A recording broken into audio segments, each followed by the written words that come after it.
Yes. Gusto ko sabihin nabasa ko yun sa Facebook, dapat talaga yung death penalty para sa kanila lang.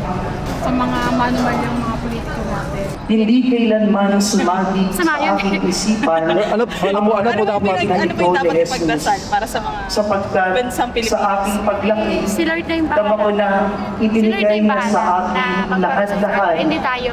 Isang Tayo pwedeng buong humiling dun masayang pamilya, Kasi yung ang aking mga pagkamatay, magulang si ay Lord mga lang yung pwedeng vendor po kumuha. dyan Hindi sa pwedeng Quiapo. tao. Hindi kahit sino. Nagtitinda ng mga Hindi pwedeng prutas pamilya ng sa kahit Carlos sino. Palangka. Kahit si Lord lang.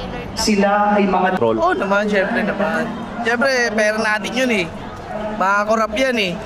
Pinagdadasal ko sila kung paano sila yumaman. Naghihirap kami dito. Di ba, sir? Sila takbo lang ng takbo, pero magnanakaw. Yung iba dito, nagnanakaw muna bago tumakbo. Tama ba yun, sir? Sila tumatakbo muna bago magnakaw eh. Yung mga korap na yan eh. Yes. Matagal na. Kahit hindi pa nagsimana sa atin. Bakit po? Wala kasi nangyayari sa natin eh. Sa bansa natin eh. Puro corruption. Sa akin naman, tungkol yan sa gobyerno, di ba? Dapat lang talaga sa nagkakasala parusahan. Kung sino nagkasala, hindi pagtatakpan. Kasi nagtatakip putas lang sila dyan eh. Nagkarang hugas kamay, kung wala nangyayari. Kung alam nila yan, may mataas talaga nga ano dyan na gumagawa ng ganyan. Matagal na po yan, hanggang ngayon walang pagbabago. Dapat lang talaga, sa bagay, parang napansin ko talagang kung nagkadikit ka, yun lang, di maparusahan. Pag hindi ka kadikit, ganun. Parang may lamang talaga yung yung nakakadikit sa mataas talaga. Dapat yan eh, lahat naman sila dyan, wala ko nakitang matino eh. Lahat yan, wala ko nakitang matino. Ang mahirap, lalo lang naghihirap dahil sa mga nangyayaring ganyan na ang mga nakaupo ang nagtatamasa ng magandang buhay. Ang mga taong bayan na talaga namang nagbabayad ng mga tax, lahat na, at isa na rin kami doon. Pero sino nakikinabang? Sila lang. Sa opinion ko po, para sa bayan, tsaka para din sa atin lahat, siguro po. Kasi hindi naman po maganda yung ginagawa po nila. Kasi sir, grabe yung corruption. Dapat pakulong lang. Kasi dapat nilang pagdusahan yung mga ginawa nilang kasalanan. Hindi ako siguro parang sana mabuksan yung isip nila. Na umamin sila syempre kung ano yung pagkakasala nila. Tsaka siguro si Lord na yung bala sa kanila. Si Ma'am. Wala. Hindi naman dapat mamatay sila, ma'am. Para sa akin, may time naman para dyan eh. Para kuya, ako kasi hindi ko sabihin na mamatay na sana sila. Ganyan. Kasi kumbaga will yung kailan yung oras nila, kung sila mamatay, di ba? Hindi yung parang sabihin, hindi mo sila mamatay actually. Pag sinabi mong mamatay na sana sila, hindi naman mangyayari yun eh. Kumbaga, si Lord na yung bala sa kanila, yun lang para sa atin. Pinagdasal po ba natin yung Siyempre, lagi naman.